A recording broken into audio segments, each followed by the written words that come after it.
پریشانی کیوں نہیں جاتی؟ اتنا کچھ کھاتے پھر بھی بھوک کیوں نہیں جاتی؟ اتنا کچھ کماتے ہیں پھر بھی وہ ہرس کیوں نہیں پوری ہوتی؟ اس میں اصل بات یہ ہے کہ ہم برکت والے لفظ ہی بھول جاتے ہیں. جو راحت اور سکون والی نعمت والی چیز ہے وہ عمل ہی ہم بھول جاتے ہیں، اسی لیے تو اس میں برکت نہیں رہتی. اور عزیز بھائیوں، اللہ اکبر، نظر جو ہے یہ برحق ہے. مسلم شریف کی حدیث ہے کہ اگر موت پر کوئی غالب آنے والا فیصلہ کن ہونے والی کوئی بیماری ہوتی، کوئی مصیبت ہوتی تو وہ نظر بد ہوتی. مگر موت کا وقت مقرر ہے، لیکن اس کے باوجود بھی یہ انسانوں کے لیے، لیکن جانوروں پر جب نظر لگتی ہے، پیارے پیغمبر نے فرمایا تم جانتے ہو نظر کی ہلاکتیں، بری نظر کی، بد نظر کی تباہی اور بربادی تم جانتے ہو کتنی سخت ہے.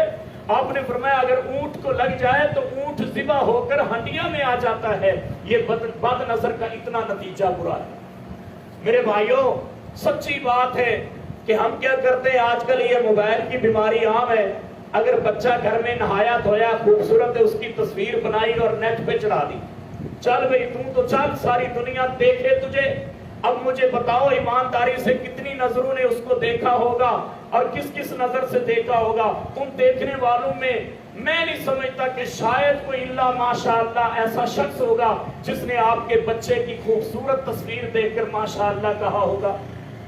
وہ قسمت والا ہوگا جس نے ماشاءاللہ کہا ہوگا. اگر کسی نے ماشاءاللہ نہیں کہا، آپ کا بچہ ایسا بیمار ہوتا ہے، آپ لیبارٹریوں میں جاتے ہیں، اس کی بیماری تلاش کرتے ہیں، ڈاکٹروں اور حکیموں کے پاس جاتے ہیں، لیکن آپ کے بچے کی بیماری سمجھ نہیں آتی. آپ کا بچہ بیمار بھی نہیں ہے، بیماری بھی نہیں ہے، پھر بھی بیمار ہے. بیماری بھی نہیں ملی لیکن پھر بھی بیمار ہے. میرے بھائیوں، اس کی وجہ یہ ہے کہ اس کو بد نظر لگ چکی ہے. اور نظر ضروری نہیں ہے کہ وہ حسد کی وجہ سے لگے، بری نظر لگے، بلکہ محبت اور پیار اور شفقت سے بھی نظر لگ جاتی ہے. مسلمان کو مسلمان کے ساتھ محبت کی وجہ سے بھی نظر لگ جاتی ہے. ایک صحابی ہیں، اللہ اکبر، وہ صحابی رسول بہت خوبصورت ہیں. وہ اپنے ایک دوست کے سامنے نہانے کے لیے اپنا جبہ اتارتے ہیں تو دوسرا صحابی محبت میں کہتا ہے، پیار میں، کہ یار آپ کا جسم اتنا خوبصورت، لیکن اس نے ماشاءاللہ نہیں کہا. اللہ کی قسم حدیث میں ہے وہ صحابی نہانے سے پہلے نہا بھی نہ سکا. نہانے سے پہلے وہ زمین پر بے ہوش ہو کے گر گیا اور 7-8 دن چارپائی پر اس کو بخار رہا. اتنا شدید بخار تھا کہ سہارا دے کے اس کو بٹھایا جانے لگا. نبی علیہ السلام کو بتایا گیا، آپ نے فرمایا کہ وہ صحابی رسول کے بارے میں آپ نے پوچھا وہ کہاں ہے؟ بتایا گیا کہ وہ تو بہت زیادہ بیمار ہے، وہ بہت زیادہ علیل حالت میں ہے، چارپائی پر ہے. اللہ کے نبی وہاں پر تشریف لائے، آپ نے دیکھتے ہی محسوس فرمایا، آپ نے فرمایا اس کو تو کسی کی نظر کھا گئی. اور آپ نے اس سے پوچھا کہ بتا تجھے یہ بیماری اور یہ تیری حالت کب ہوئی اور کس لمحے میں ایسا واقعہ ہوا؟ اس نے کہا اس طرح میرا بھائی وہ فلاں کھڑا تھا، میرا دوست، اس نے بس یوں کہہ دیا اللہ کے رسول اور میں وہیں سے گر گیا اور مجھے یہ حالت ہو گئی. آپ نے اس کو بلایا اور بلا کر کہا تم اپنی نظروں سے اور نگاہوں سے اپنے بھائیوں کے قاتل کیوں بننا چاہتے ہو؟ آپ نے فرمایا تو نے ماشاءاللہ کیوں نہ کہا؟ اور آپ نے فرمایا اب تم بھی غسل کرو اور وضو کرو. آپ نے اس کا وضو والا اور وہ غسل والا پانی لیا اور اس صحابی کے اوپر ڈالنا شروع کر دیا اور اس کی وہ بد نظر کا اثر ختم ہو گیا. میرے بھائیوں، یہ کیا وہ چیزیں ہیں جن کی طرف ہماری آج توجہ نہیں ہے؟ ہمارے کاروبار میں نظر لگ جاتی ہے، ہمارے معاملات میں وہ نظر لگ جاتی ہے جو نظر ہمیں کھا جاتی ہے. اس لیے یہ جو وظیفہ ہے، اس وظیفے کو پلے باندھ لو اور اس وظیفے کو اتنا عام کر دو کہ اللہ کی قسم لا حول ولا قوت الا باللہ، یہ اتنا محبوب لفظ ہے، اتنا ایٹم بم ہے یہ وظیفہ، اتنا سپر پاور وظیفہ ہے، اس کے سامنے کسی اور وظیفے کی اتنی پاور اور طاقت نہیں ہے. اس کی طاقت کتنی ہے؟ مجھے ایک واقعہ یاد آ گیا کہ ایک بچی گھر سے نکلی اور یہ اغوا کرنے والے بچوں کے معاملات اور واقعات بہت زیادہ تھے اس وقت. کیری ڈبے میں پکڑنے والے، بچے اٹھانے والے، اغوا کرنے والے باہر گلی میں کھڑے تھے. انہوں نے اس بچی کو پکڑ کے بٹھایا. جب اس کو سٹارٹ کرنے لگے تو وہ چالو نہیں ہو رہی، وہ چل ہی نہیں رہی. اتنی میں اس کے محلے کے 2-4 سامنے سے بندے نظر آئے. انہوں نے کہا کہ یہ گاڑی تو سٹارٹ نہیں ہو رہی، لیکن اگر وہ بندے سامنے آ رہے ہیں، اگر اس بچی نے شور مچا دیا ہم تو پکڑے جائیں گے. انہوں نے فوراً اس بچی کو پکڑا اور نیچے اتارا اور اپنی گاڑی کو سٹارٹ کیا. وہ سٹارٹ ہو گئی اور وہ بھاگ کے فرار ہونے میں کامیاب ہو گئے. اب یہ بچی کھڑی ہے، وہ لوگوں نے جب دیکھا ہجوم اکٹھا ہو گیا اور اس کے گھر والے بھی اکٹھے ہو گئے. سب محلے والوں نے پوچھا بیٹا اصل معاملہ کیا ہے، واقعہ کیا ہے؟ اس بچی نے کہا مجھے تو کوئی ٹینشن اور پریشانی نہیں، انہوں نے مجھے پکڑا اور بٹھایا، مجھے اغوا کر رہے تھے، اٹھا کے لے جا رہے تھے، لیکن ان کی گاڑی سٹارٹ نہیں ہوئی، وہ مجھے دوبارہ اتار کے چلے گئے. انہوں نے کہا بیٹا نہیں کوئی تو راز کی بات ہے. کہنے لگی جی ایک راز کی بات ہے، میں تم سب کو بتانا چاہتی ہوں، تم بھی اپنے بچوں کو بتا دو. اللہ اکبر، میں قربان جاؤں، آج کون ہے والدین جو اپنے بچوں کو اس طرح کے عمل سکھائیں اور ان کو یہ راز کی باتیں بتائیں. وہ بچی کہنے لگی میرے گھر میں میری امی مجھے یہ سکھاتی تھی، میرا ابو مجھے سکھاتا تھا بیٹا گھر سے باہر جانے کی دعا پتہ کیا ہے؟ بسم اللہ توکلت علی اللہ ولا حول ولا قوت الا باللہ. میری مما فرماتی ہیں کہ اللہ کے رسول نے فرمایا جب بھی تم گھر سے نکلو تو گھر سے واپس آنے تک اگر یہ دعا پڑھ دو تو اللہ تمہاری حفاظت فرماتا ہے. میں نے یہ دعا پڑھی ہے، اللہ نے میری حفاظت کی ہے، مجھے تو پریشانی نہیں ہے. وہ بچی کہتی ہے گھر سے نکلنے کی دعا میری امی نے مجھے سکھائی، میرے ابو نے مجھے سکھائی. میں جب بھی اسکول جاتی ہوں، جب بھی گھر سے نکلتی ہوں یہ دعا پڑھ لیتی ہوں، کیونکہ میرے نبی نے فرمایا ہے جو یہ دعا پڑھ کر نکلے گا گھر واپس آنے تک اللہ اس کی حفاظت فرمائے گا. بسم اللہ توکلت علی اللہ ولا حول ولا قوت الا باللہ. کتنا زبردست یہ وظیفہ ہے. اور میرے بھائیوں یہ کتنی بار دن میں پڑھا جاتا ہے؟ سبحان اللہ. پیارے پیغمبر نے فرمایا 5 وقت کی اذانیں ہوتی ہیں، بعض دفعہ 6 اذانیں ہوتی ہیں، تہجد کی اذان، سحری کی اذان بھی کہیں کہیں ہوتی ہے. اور ان اذانوں میں میرے بھائیوں 4 مرتبہ حی علی الصلاۃ، حی علی الصلاۃ، حی علی الفلاح، حی علی الفلاح 4 مرتبہ پڑھا جاتا ہے. ہر اذان کے ساتھ آپ جب بھی اللہ کے رسول نے فرمایا حی علی الصلاۃ، حی علی الفلاح سنیں، باقی پوری اذان جس طرح دی جائے اسی طرح تم کلمات دہراتے جاؤ. لیکن یہاں تک جب یہاں کوئی کلمہ کہنے والا حی علی الصلاۃ، حی علی الصلاۃ، حی علی الفلاح، حی علی الفلاح کہے تو تم نے بھی ہر بار اس کے ساتھ لا حول ولا قوت الا باللہ کہنا ہے. کیونکہ کہنے والا کہہ رہا ہے حی علی الصلاۃ آ جاؤ نماز کی طرف، اور سننے والا کیا کہہ رہا ہے؟ لا حول ولا قوت الا باللہ. نہ تو مجھے کوئی گناہوں سے بچا سکتا ہے، نہ مجھے کوئی طاقت نیکی کی دے سکتا ہے سوائے اللہ کے. سوائے اللہ کے مجھے کوئی طاقت نہیں دیتا. میرے بھائیوں یہ 4 مرتبہ ہر اذان کے ساتھ سننے والا پڑھتا ہے، اور دن میں 5 اذانیں ہوتی ہیں. آپ ذرا جمع کر لیں اس کو کہ یہ دن میں کتنی بار لا حول ولا قوت الا باللہ پڑھا جاتا ہے. اللہ اکبر. اس لیے یہ عمل اتنا مضبوط ہے اور اتنا قیمتی ہے اور نایاب ہے کہ یہ اذانوں میں پڑھا جاتا ہے. اور اسی طرح باقی رہنے والے عملوں میں سے اللہ نے فرمایا تمہاری بعض نیکیاں ایسی ہیں، بعض تمہارے جملے اور کلمات ایسے ہیں جو تم پڑھو گے ان کا ثواب تمہارے مرنے کے بعد قیامت تک جاری رہتا ہے. یہ حدیث کے الفاظ ہیں کہ بعض کلمات ایسے ہیں، بعض دعائیں ایسی ہیں کہ جو تم پڑھتے رہے اپنی زندگی تک، لیکن تمہیں موت آ گئی، اب تم مر چکے ہو، لیکن وہ کلمات دنیا میں ان کا اجر اور ثواب جاری رہتا ہے. جب تک قیامت نہیں آتی اس کا ثواب ملتا رہے گا. وہ کلمات بہت قسم کے ہیں، ان میں سے ایک کلمہ یہ بھی ہے، اللہ کے رسول نے فرمایا لا حول ولا قوت الا باللہ. جب تم اس کو پڑھتے رہتے ہو تو یہ تمہارے مرنے کے بعد بھی قیامت تک اس کا ثواب تمہیں جاری رہے گا. میرے بھائیوں یہ حدیث کے لفظ ہیں. اور سورۃ کہف کے اندر اللہ نے فرمایا المال والبنون زینۃ الحیات الدنیا والباقیات الصالحات خیر عند ربک ثوابا. اور اللہ نے فرمایا کہ تمہارے کچھ عمل ایسے ہیں ثوابا وخیر عملا. اللہ نے سورۃ کہف میں فرمایا ہے، سورۃ کہف کی آیت نمبر 46 ہے کہ مال بھی دنیا کا اور دنیا کی اولاد زینت الحیات الدنیا، یہ دنیا کی خوبصورتی ہے. دنیا کے اندر کتنا بھی مال کما لو یہ دنیا کی خوبصورتی ہے، اور دنیا کے اندر اولاد دنیا کی خوبصورتی ہے. والباقیات الصالحات، لیکن باقی رہنے والی وہ چیزیں ہیں جو نیک ہیں. اگر تم اپنے بیٹے کو نیک بنا چکے ہو تو وہ تمہارے لیے باقی رہنے والی نیکی ہے. فرمایا وَخَيْرٌ عِندَ رَبِّكَ ثَوَابًا، اور باقی رہنے والے عملوں کا ثواب سب سے زیادہ بہتر ہے تمہارے لیے. وَخَيْرٌ عَمَلًا، اور ہمیشہ یہ خیر جاری رہنے والی ہے.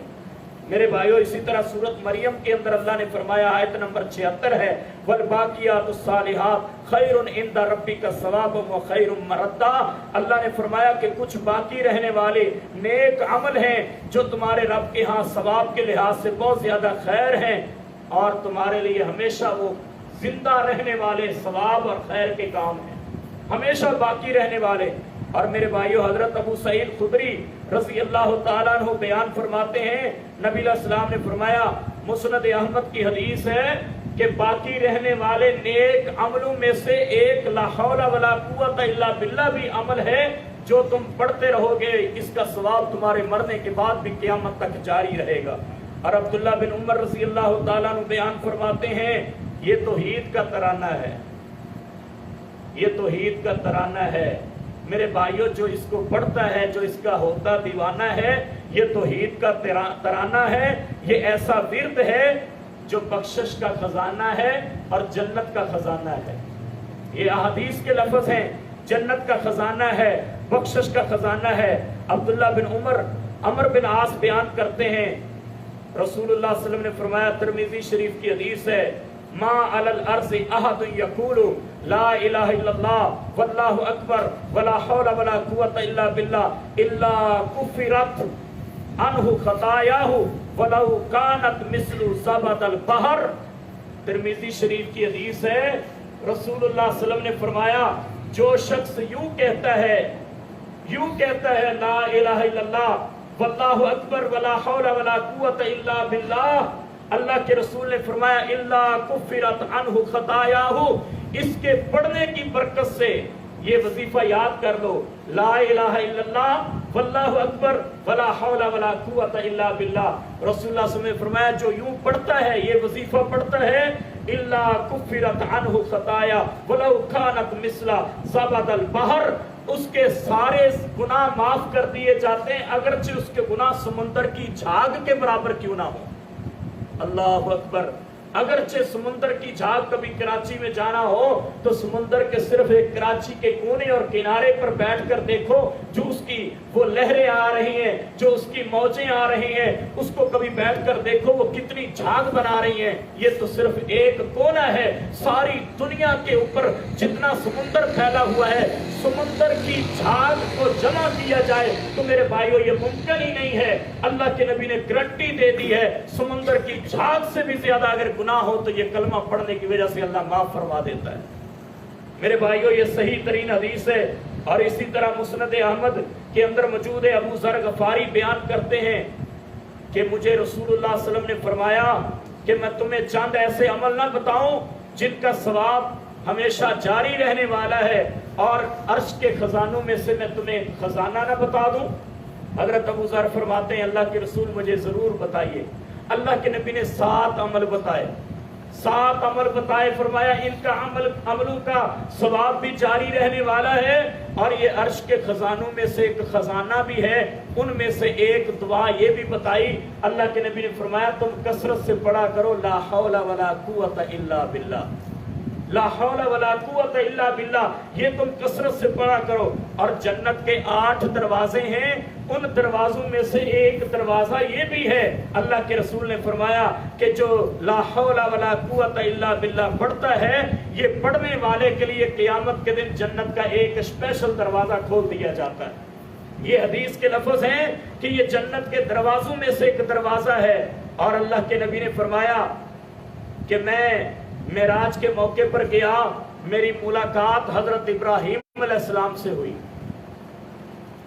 حضرت ابراہیم علیہ السلام سے جب ملاقات ہوئی تو حضرت ابراہیم علیہ السلام نے مجھے کہا، اپنی امت کو کہہ دینا، اپنی امت کو کہہ دینا کہ جنت کے اندر اپنی مدد آپ پودے لگائیں، جنت کے اندر اپنے ہاتھوں سے، اپنی زبان سے، اپنے عمل سے باغات لگائیں، اپنی محنت اور کوشش سے باغات بڑھائیں. اللہ کے رسول فرماتے ہیں، میں نے پوچھا اے جد الانبیاء، نبیوں کے دادا حضرت ابراہیم علیہ السلام وہ کون سے پودے ہیں جو میری امت خود لگائے گی جنت کے اندر؟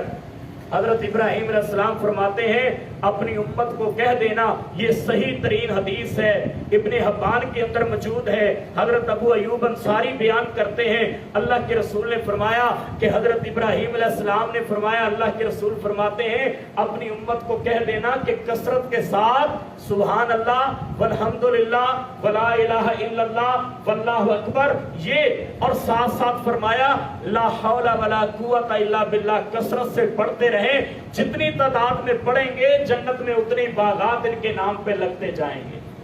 اللہ اکبر۔ میرے بھائیو، سبحان اللہ کہنے سے جنت میں ایک باغ لگ جاتا ہے، ایک پودا لگ جاتا ہے، اور اللہ اکبر کہنے سے پودا لگ جاتا ہے۔ ہمارے ایک عالم دین یاسین بلوچ صاحب اکثر فرمایا کرتے ہیں کہ اللہ دا چرچا کرو، او اللہ دا چرچا کرو، سبحان اللہ آکھو، سبحان اللہ آکھو۔ اے سبحان اللہ آکھیاں نہ کوئی بل آمدہ ہے، سبحان اللہ آکھیاں نہ کوئی پرچہ نہ کوئی خرچہ، مفت دا اللہ دا چرچا ہے۔ اس واسطے سبحان اللہ کثرت نال کہنا، رسول اللہ صلی اللہ علیہ وسلم نے فرمایا جو شخص سبحان اللہ کہتا ہے اس پر کوئی آپ پر پرچہ بھی نہیں ہوتا، کوئی خرچہ بھی نہیں آتا، صرف زبان سے بیٹھے بیٹھے سبحان اللہ کہہ دیتے ہو، جنت میں تمہاری طرف سے ایک پودا لگا دیا جاتا ہے۔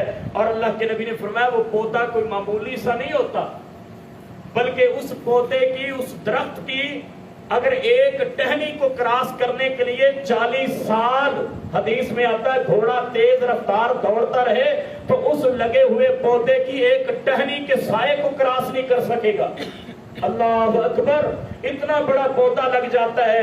اس لیے میرے بھائیوں یہ وظیفہ آپ ضرور پڑھیں، سبحان اللہ کثرت سے پڑھیں، الحمدللہ کثرت سے پڑھیں، اللہ اکبر کثرت سے پڑھیں۔ اسی لیے تو رسول اللہ صلی اللہ علیہ وسلم نے فرمایا ہر فرضی نماز کے بعد جب تم فارغ ہوتے ہو 33 مرتبہ سبحان اللہ پڑھ لیا کرو، 33 مرتبہ الحمدللہ پڑھ لیا کرو، 34 مرتبہ اللہ اکبر پڑھ لیا کرو۔ میرے بھائیو، اللہ کے رسول نے فرمایا جو کسی سے گفتگو نہیں کرتا، اپنی نماز سے فارغ ہو کر اپنی جگہ پر یہ بیٹھ کر وظیفہ پڑھ لیتا ہے، اللہ اس کو مقبول ترین حج کا ثواب عطا فرما دیتا ہے، مقبول ترین حج کا ثواب اللہ عطا فرما دیتا ہے۔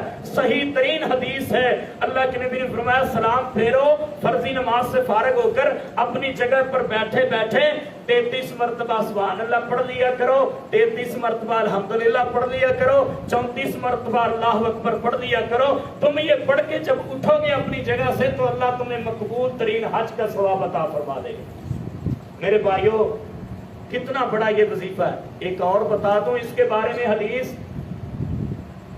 میرے بھائیو، نبی علیہ السلام کی بیٹی لخت جگر حضرت فاطمہ اللہ کے رسول کے پاس تشریف لاتی ہے، نبی کی بیٹی ہے، جنت کی خواتین کی سردار ہے، نبی کی شہزادی ہے اور ساری دنیا سے زیادہ عظمت اور شان والی ہے، حسن حسین کی امی ہے، حضرت علی کی گھر والی ہے، نبی کی لخت جگر ہے۔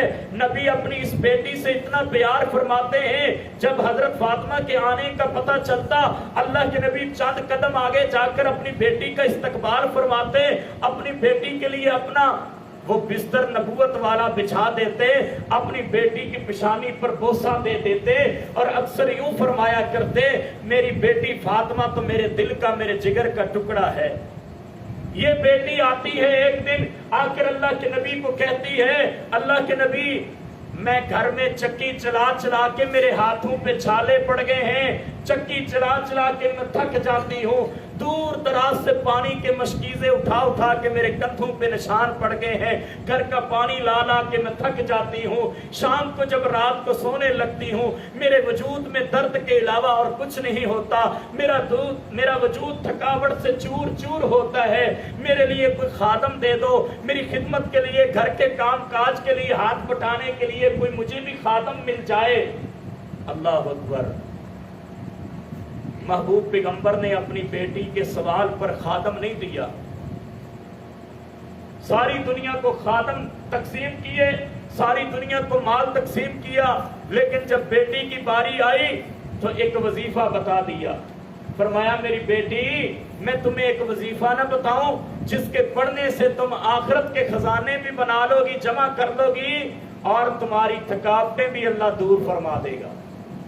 اللہ کے نبی سے پوچھا، اللہ کے نبی کی بیٹی نے جی اللہ کے رسول ضرور بتائیے ضرور بتائیے۔ آپ نے فرمایا سونے سے پہلے، اپنے بستر پر سونے سے پہلے 33 مرتبہ سبحان اللہ، 33 مرتبہ الحمدللہ، 34 مرتبہ اللہ اکبر پڑھ لینا۔ بیٹی یہ پڑھ کر تو سو جانا، جب صبح اٹھے گی اللہ تیرے وجود کی تھکاوٹیں دور فرما دے گا۔ میرے بھائیوں یہ وظیفہ اتنا قیمتی ہے، اس لیے اس وظیفے کو ہاتھ سے نہ جانے دینا، اس پر عمل کر کے دیکھو اللہ کتنا فائدہ دیتا ہے۔ اور جنت کے خزانوں میں سے بخاری مسلم کی حدیث ہے، ابو موسیٰ اشعری بیان فرماتے ہیں اللہ کے نبی نے ایک دن سفر میں تھے اور آپ بلندی پر جب چڑھ رہے تھے اللہ اکبر کہہ رہے تھے، نیچے کی طرف آ رہے تھے سبحان اللہ کہہ رہے تھے۔ اس دوران آپ نے فرمایا اے عبداللہ بن قیس، یہ ابو موسیٰ اشعری کا نام تھا اصل نام، تو فرمایا عبداللہ بن قیس یعنی ابو موسیٰ اشعری، میں تمہیں جنت کے خزانوں میں سے ایک خزانہ نہ بتا دوں؟ اللہ اکبر، ہم تو دنیا کے خزانے جمع کرنے کے پیچھے لگے ہوئے ہیں، ہم تو دنیا کے خزانے تلاش کر رہے ہیں، ہم تو دنیا کے خزانے اللہ سے مانگتے ہیں۔ لیکن میں قربان جاؤں، اللہ کے نبی دنیا کے خزانے نہیں تقسیم کر رہے، بلکہ اپنے اصحاب کو بھی اللہ کے نبی جا بجا فرماتے تو میں جنت کے خزانے نہ بتا دوں؟ دوران سفر بھی آپ نے فرمایا جنت کا خزانہ بتا دوں؟ پوچھا جی اللہ کے رسول بتائیے۔ آپ نے فرمایا تم کثرت کے ساتھ لا حول ولا قوت الا باللہ پڑھا کرو، رب تمہیں قیامت کے دن جنت کے خزانوں کا مالک بنا دے گا۔ یہ جنت کے خزانوں میں سے ایک خزانہ ہے۔ اور اسی طرح اللہ تعالیٰ اپنے بندے کو محبت سے جواب دیتا ہے۔ بعض ایسی انسان کی زبان سے نکلنے والی دعائیں ہیں، کلمات ہیں جن پر اللہ اپنے بندے کو جواب دیتا ہے۔ اور آپ اگر کسی کو کہیں نا السلام علیکم تو وہ آگے سے جواب نہ دینا تو آپ کو کیسا محسوس ہوتا ہے؟ یار میرے سلام کا تم نے جواب ہی نہیں دیا، بڑا محسوس ہوتا ہے۔ اور اگر آپ کسی کو سلام کہیں اور وہ بڑی محبت سے آگے سے کہیں وعلیکم السلام ورحمۃ اللہ وبرکاتہ، آپ کو کتنی خوشی ہوتی ہے کہ یار میرے سوال کا، میری دعا کا جواب آیا ہے۔ آپ کو کتنی خوشی ہوتی، آپ واٹس ایپ کرتے ہیں، میسج کرتے ہیں، اپنے دوست کو کال کرتے ہیں، وہ نہیں سنتا، آپ کو کتنی تکلیف ہوتی ہے، یار میرے میسج کا آپ نے جواب ہی نہیں دیا، اس کا مطلب میری کوئی ویلیو ہی کوئی نہیں، میری کوئی اہمیت ہی کوئی نہیں، میری کوئی عزت ہی کوئی نہیں، آپ کی نظر میں میری کوئی اہمیت ہی نہیں، محبت ہی نہیں آپ کو، کتنا دکھ ہوتا ہے۔ اور اگر آپ میسج کریں اور آپ کو اس سے اچھا میسج واپس آئے تو آپ کو کتنی خوشی ہوتی ہے۔ عزیز بھائیوں، اسی طرح اللہ اپنے بندے کے کچھ لفظوں کے جواب دیتا ہے، جیسے کہ حدیث کے اندر آتا ہے جب بندہ نماز میں سورۃ فاتحہ پڑھتا ہے، سبحان اللہ سبحان اللہ۔ عزیز بھائیوں، پوری نماز کی اگر روح ہے، پوری نماز کے اندر اگر کوئی نماز کی روح ہے تو وہ سورۃ فاتحہ ہے۔ پوری نماز کے اندر اگر نماز کی جان ہے، پوری نماز کے اندر اگر نماز کی جان ہے تو وہ سورۃ فاتحہ ہے۔ پوری نماز کے اندر اگر نماز کی زینت ہے تو وہ سورۃ فاتحہ ہے۔ پوری نماز کے اندر اگر نماز کی سپر پاور کوئی ریڑھ اور شاہ رگ ہے تو وہ سورۃ فاتحہ ہے۔ نماز کے اندر سب سے پہلے اگر سورت، میرے بھائیوں، اگر پوری نماز کی کوئی شاہ رگ کی حیثیت رکھنے والی کوئی دعا ہے تو وہ سورۃ فاتحہ ہے۔ اور پوری نماز کی اگر کوئی سر ہے، پوری نماز ایک وجود ہے، اس وجود کا اگر سر ہے تو میرے بھائیوں وہ سورۃ فاتحہ ہے۔ اگر ساری کٹ جائے تو پیچھے کیا رہ گیا؟ اگر روح نکل گئی تو وجود کی کیا اہمیت ہے؟ کچھ بھی نہیں۔ جب سورۃ فاتحہ بندہ نماز میں پڑھتا ہے، اس کے علاوہ تو نماز ہی نہیں، اس کا نام ہی اللہ کے نبی نے فرمایا، اس کے تقریباً 52 نام ہیں، ان میں سے ایک نماز سورۃ فاتحہ کا نام الصلاۃ ہے، یعنی اس کو پوری فاتحہ کا نام ہی الصلاۃ۔ اور نبی علیہ السلام نے فرمایا فاتحہ سے بڑھ کر کوئی بہترین دم کوئی نہیں، اور سورۃ فاتحہ سے بڑھ کر کوئی اللہ کو محبوب ترین دعا کوئی نہیں، یہ حدیث کے لفظ ہے۔ اور سورۃ فاتحہ سے بڑھ کر کوئی اللہ کو محبوب، فاتحہ سے بڑھ کر سورت نہیں۔ اور میرے بھائیوں، سورۃ فاتحہ قرآن کی ساری آیتیں، قرآن پورے کا پورا ایک بار نازل ہوا ہے، یعنی کہ جہاں بھی نازل ہوا ہے ہر آیت ایک دفعہ نازل ہوئی ہے۔ اگر سورۃ بقرہ نازل ہوئی ہے تو وہ صرف ایک بار نازل ہوئی، سارا قرآن اگر نازل ہوا ہے مختلف جگہ پر، اللہ کے نبی اگر مکے میں ہے تب بھی، سفر میں ہے تب بھی، حضر میں ہے تب بھی، غار میں ہے تب بھی، اگر جہاد میں ہے تب بھی، میرے بھائیوں اگر عبادت میں ہے تب بھی، گھر میں ہے تب بھی، باہر ہے تب بھی، سفر میں ہے تب بھی، بازار میں ہے تب بھی، مکے میں ہے، مدینے میں ہے، احد میں ہے، بدر میں ہے، قرآن جہاں نازل ہوا جتنا ہوا وہ ایک بار ہوا۔ میں قربان جاؤں، جب سورۃ فاتحہ کی باری آئی تو یہ 2 بار نازل ہوئی ہے، ایک دفعہ مکے میں نازل ہوئی ہے، ایک دفعہ مدینے میں نازل ہوئی ہے۔ یہ اتنی اہم فاتحہ ہے سورت، اس سورت فاتحہ کے کیا کہنے، سارے قرآن کا خلاصہ، پورے قرآن کا مقصد، پورے قرآن کا مشن، پورے قرآن کا مقصد اللہ نے اس سورت فاتحہ میں رکھا ہے۔ میرے بھائیوں، یہ سورت فاتحہ کی عظمت کیا کہنے، سورت فاتحہ بہت بڑی سورت ہے۔ ایک صحابی، وہ مشہور واقعہ آپ نے پہلے بھی سنا کہ وہ صحابہ کرام تھے، سفر کے دوران ایک سردار نے اس اپنی بستی میں نہ ٹھہرنے دیا کہ تم نبی کے ماننے والے کہیں ہماری بستی والوں کو خراب نہ کر دینا، ہماری بستی والوں کو نہ تم جادو چلا دینا۔ بلا کر صبر کیا، صحابہ نے باہر ہی وہ رات گزاری، سفر کے لیے ٹھہرے۔ رات اسی سردار کو جس نے منع کیا تھا نا ہماری بستی میں نہیں آنا، اسی ظالم کو رات کو سانپ نے ڈسا۔ جب اس کو سانپ نے ڈسا تو وہ رات کو چیخنے چلانے لگا، ہے کوئی حکیم تو لاؤ، لیکن کوئی نہ ملا، ہے کوئی دوائی تو لاؤ، کوئی نہ ملی۔ کہنے لگا یہ جو مسافر آئے ان میں سے پوچھو کوئی دم درود پڑھنے والا مل جائے، کوئی دم کرنے والا مل جائے، مجھے تکلیف بہت ہے۔ جو نبی کے اصحاب کو تکلیف دیتا ہے وہ کیوں نہ تکلیف اٹھائے گا؟ جو نبی کے صحابہ کو تکلیف پہنچاتا ہے رب دنیا میں اس کو انجام دکھاتا ہے۔ اس نے صحابہ کی عزت کرنے سے انکار کیا، رب نے دنیا میں انجام دکھا دیا۔ رات بھی گزرنے نہیں دی، اللہ نے صبح ہونے سے پہلے پہلے اس کو انجام دکھا دیا۔ تم میرے نبی کے اصحاب کو روکتا ہے، ساری زمین تو ان کی ہے، تو اپنی بستی سے روکتا ہے۔ اللہ اکبر، میں تجھے بھی سکون سے سونے نہیں دوں گا۔ اللہ نے کہا میں بھی تجھے سکون سے سونے نہیں دوں گا، تو نے ان کو کم جانا ہے، میں تیرے سامنے ان کی اہمیت بھی ثابت کروں گا کہ ان کے پاس کون سی نعمت ہے، میں تیرے سامنے ان کو لاؤں گا، تجھے شرمندہ بھی کروں گا، ان کے سامنے معذرت بھی تجھ سے کرواؤں گا، تجھے تکلیف بھی پہنچاؤں گا، اور دوبارہ پھر ان کی عزت اور تعظیم بھی تجھ سے کرواؤں گا، اور تجھ سے ان کو راضی بھی کرواؤں گا اور مال بھی دلواؤں گا۔ اتنے کام اللہ نے کروائے اس یہودی سردار سے۔ بخاری کی حدیث ہے، بلا کر صحابی آ گئے، کہا بھی کیا ہوا ہے؟ کہنے لگا یار مجھے سانپ نے ڈسا ہے، مجھے دم کرو۔ کہنے لگے دم ایسے ہی تو نہیں ہوگا۔ اللہ اکبر، دم ایسے ہی تو نہیں ہوگا۔ اب موقع صحابہ کو بھی مل گیا، کہنے لگے ہم 36 بکریاں 36 بکریاں لیں گے پھر دم کریں گے۔ کہنے لگا بھائی 36 لے لو، جتنی بھی لینی ہے بکریاں لے لو، لیکن دم تو کرو۔ وہ صحابی کہتے ہیں میں نے دم کیا، اب وہ بکریاں مل گئیں۔ اب دوسرے جو ساتھی اور صحابی تھے نا، انہوں نے کہا ہم تو اس وقت تک یہ بکریاں نہ استعمال کرنے دیں گے نہ آپ کو رکھنے دیں گے جب تک ہم نبی سے فتویٰ نہ لے لیں گے۔ اللہ اکبر، میں قربان جاؤں صحابہ کے ایمان پر۔ کہا ان بکریوں کے جائز اور حلال ہونے پر جب تک نبی کی مہر نہیں لگے گی تب تک ہم آپ کو یہ بکریاں استعمال نہیں کرنے دیں گے۔ کہا چلو ٹھیک ہے۔ قافلے والے جب واپس آئے بکریاں بھی ساتھ لے کر آئے، اللہ کے نبی کو سارا واقعہ سنایا، اللہ کے نبی مسکرانے لگے۔ آپ نے فرمایا یہ ساری بکریاں قافلے میں بھی تقسیم کرو اور ان بکریوں میں مجھے بھی کوئی بکری حصے میں دے دو۔ سبحان اللہ۔ میرے بھائیو، اللہ کے نبی نے مسکرا کر فرمایا اس صحابی کو کہ آپ نے کیا پڑھا تھا، کون سا دم کیا تھا؟ وہ صحابی کہتا ہے اللہ کے رسول میں نے 7 مرتبہ سورۃ فاتحہ پڑھ کر دم کیا، اللہ نے اس کو شفا دے دی ہے۔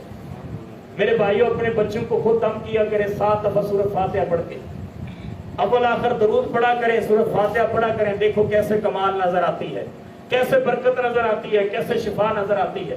میرے بھائیوں، سورۃ فاتحہ کی برکت سے اگر ایک یہودی کو شفا مل سکتی ہے، ہم تو فاتحہ والے ہیں، ہم تو قرآن والے ہیں، ہم تو رب والے، ہم تو مسلمان، ہمیں شفا کیوں نہ ملے؟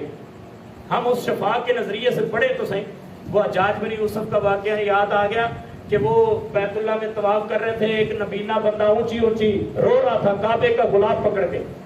حجاج بن یوسف آ کے اس کے کندھے پہ ہاتھ مار کے کہتے ہیں اوے تو کیوں رو رہا ہے اور کب سے رو رہا ہے؟ کہتا جی 3 دن ہو گئے مجھے روتے ہوئے کعبے کا غلاف پکڑ کے۔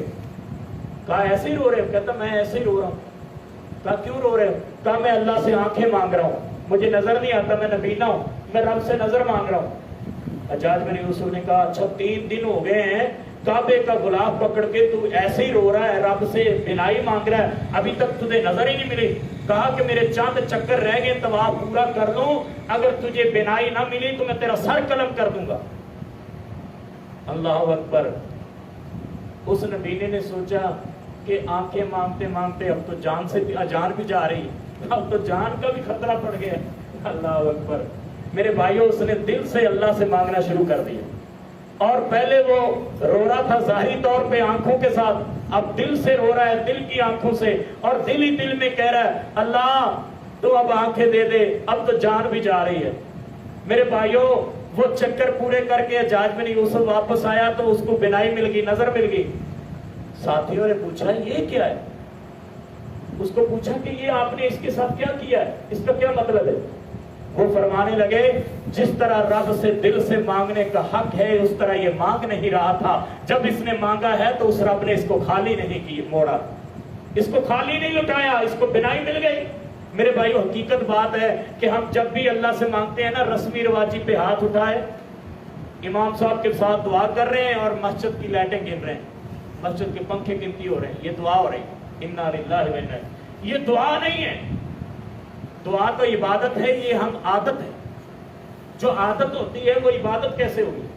ہم دعا نہیں کر رہے، ہم عبادت نہیں کر رہے، ہم تو عادت پوری کر رہے ہیں کہ ہاتھ اٹھائے اور مسجد کے جناب دروازے دیکھ رہے ہیں، کھڑکیاں دیکھ رہے ہیں، ہمیں پتہ ہی نہیں مانگنے والا کیا مانگ رہا ہے، ہم اللہ سے کیا مانگ رہے ہیں۔ نماز پڑھی، جبکہ دعا کے تو آداب ہیں، پہلے اللہ کی تعریف کرو، پھر نبی پر درود پڑھو، اور ہم کیا کہتے ہیں؟ یا اللہ نماز پڑھی یہ قبول کر لینا، بس چل بھائی، یہ دعا فارغ ہو گئے۔ ایسے دعائیں قبول نہیں ہوتی۔ دل سے دعا مانگو، دیکھو رب کیسے پوری نہیں کرتا۔ اور اگر دعا قبول نہیں ہوتی تو اس کے اندر پریشان ہونے کی ضرورت نہیں ہے، آخر تو کوئی رکاوٹ ہے، اس رکاوٹ کو تلاش کرو۔ جب آپ دوائی کھاتے ہیں، ایک ڈاکٹر کی دوائی کھائی، دوسرے کی کھائی، تیسری کھائی، آپ کو شفا نہیں ملتی نا، تو آپ اس کو ڈاکٹر کو جا کے کہتے ہیں جناب آپ کی بھی دعا کھا لی، آپ کی بھی کھا لی، آپ کی بھی کھا لی، مجھے فرق تو نہیں پڑا۔ وہ بھی تکا لگا رہے تھے، اس کو شاید کسی نہ کسی دعا سے فرق پڑ جائے، لیکن آپ کو بھی فرق نہیں پڑا۔ اب آپ کیا کریں گے؟ بالآخر وہ مجبور ہو کے ڈاکٹر کہتا ہے کہ اس کی اصل بیماری تو میں تلاش کروں ہے کیا؟ وہ آپ کا لیبارٹری سے ٹیسٹ کرواتا ہے، بھائی یہ ملیریا کا ٹیسٹ کرواؤ، یہ ٹائیفائڈ کا کروا کے آؤ، یہ فلاں بیماری کا ٹیسٹ کرواؤ۔ وہ پھر بیماری تلاش کرتا ہے، جب اس کو بیماری مل جاتی ہے علاج بھی آسان ہو جاتا ہے۔ ہم روتے رہتے ہیں، یہ تو جسمانی دعا کا مسئلہ ہے، تو اتنی ٹیسٹ ہو رہے ہیں، اتنی اس کی تلاش ہو رہی ہے۔ میرے بھائیوں، جو روحانی دعائیں کرتے ہیں اس کی بیماری کی اصل ٹیسٹ تو کروا لو، کون سی وجہ ہے، کون سی رکاوٹ ہے جس کی وجہ سے میری شفا مجھے نہیں ملتی، میرے روح کو غذا نہیں ملتی، مجھے میری دعا قبول کیوں نہیں ہوتی، وہ تلاش تو کر لو۔ میرے بھائیوں، اس لیے جب روح بیمار ہوتا ہے نا، آج ہم بیٹھے کتنے شوق سے، اللہ آپ کا شوق قبول فرمائے۔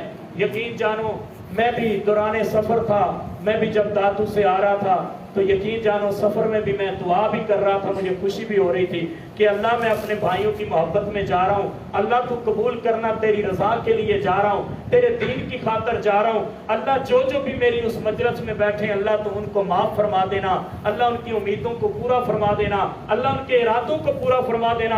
اے مولا کریم، میں تیرا بندہ فقیر ہوں، صرف فقیر نہیں بلکہ بہت حقیر ہوں، میں بندہ نچیز ہوں، لیکن کوئی تو زندگی کی نیکی پسند آئی ہوگی، اللہ اس کے بدلے کو اپنے ان میرے بھائیوں کو اور مجھے بھی ہمارے لیے اس مجلس کو ذریعہ نجات اور برکت بنا دے۔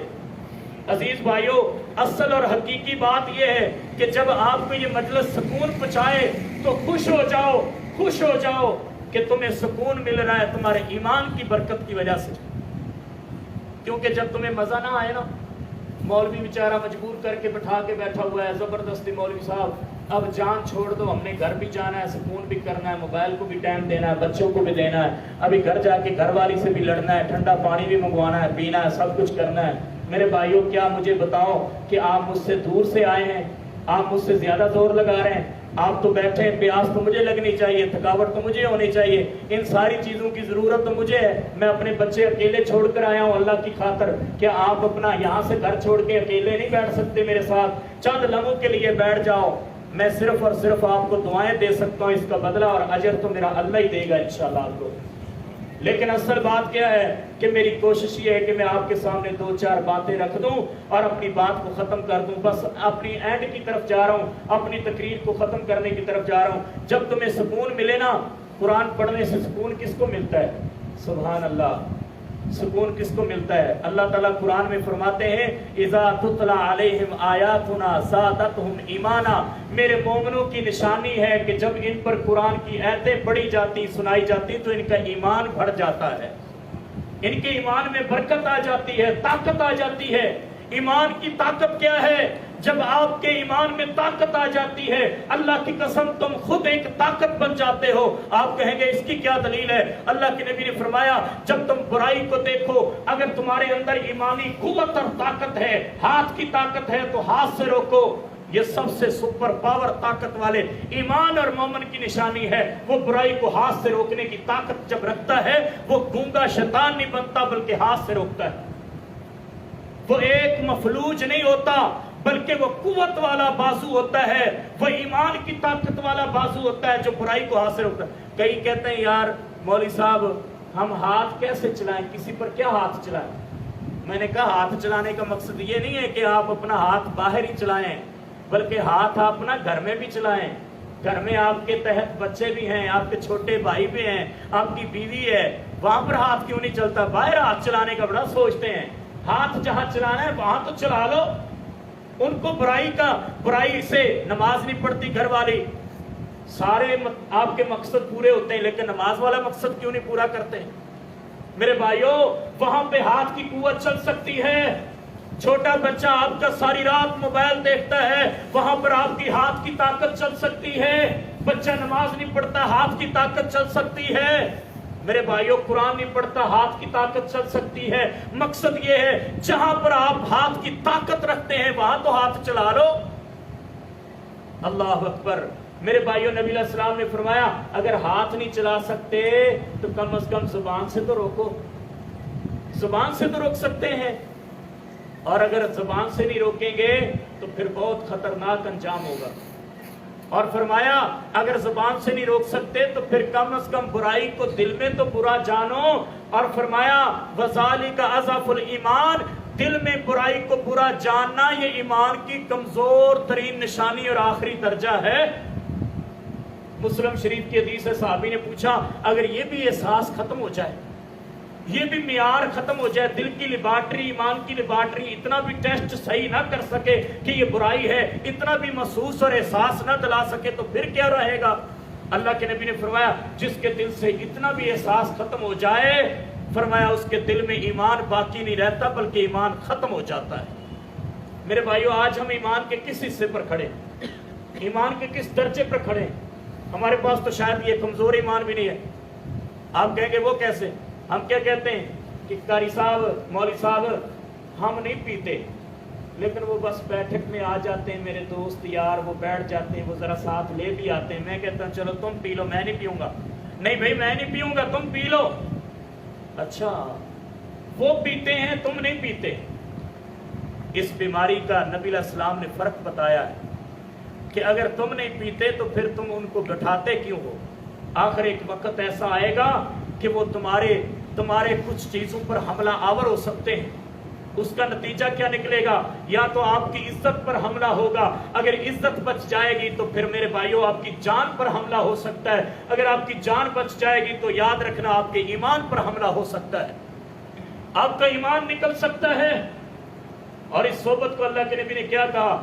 آج تم یہ مجلس میں بیٹھے ہو، اللہ کی قسم یہ جنتی مجلس ہے، یہ جنتی مجلس ہے، یہ ورکشاپ ہے، اس میں اپنی ٹیوننگ کروا لیجئے، اپنے آپ کو تازہ کیجئے، اپنی روحانیت کو اپنائیے، اللہ کے قریب آنے کا ذریعہ بنائیے۔ یہ آپ کے ایمان کو تازہ کرنے والی، آپ کے ایمان کو بڑھانے والی مجلس ہے، یہ اہل جنت کی مجلس ہے۔ اس مجلس کو صحابہ ترسا کرتے تھے۔ ایک صحابی فوت ہونے لگے، رو رہے ہیں، سب نے کہا موت سے ڈر گئے؟ کہا نہیں، موت سے ڈرتا نہیں مومن کبھی، موت سے نہیں ڈر رہا، بلکہ آج میں اس بات پر رو رہا ہوں کہ تین میری زندگی کی میری محبوب نعمتیں مجھ سے چھن رہی ہیں۔ پوچھا کہ وہ تین نعمتیں کون سی ہیں؟ کہا ایک قرآن کی تلاوت، ایک نماز کی لذت اور ایک نیک لوگوں کی صحبت. اللہ اکبر. ایک نماز کی لذت، ایک قرآن کی مٹھاس، ایک قرآن کی تلاوت، ایک نماز کی لذت اور مٹھاس.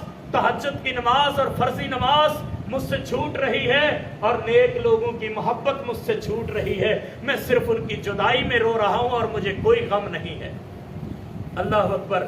میرے بھائیوں، جو شخص مکھن کھانے کا، ماکھی کھانے کا شوقین ہوتا ہے نا، اس کے سامنے وہ مکھن اور ماکھی پیش کرو، وہ کہتا ہے تو نے تو میری ساری تھکاوٹیں دور کر دی، تو نے تو میری چاہت پوری کر دی. یار تو نے تو میرے دل کی بات کو پکڑ لیا ہے، میرے دل کی محبت کو پکڑ لیا ہے، میرا دل جیت لیا ہے، اور کیا چاہیے؟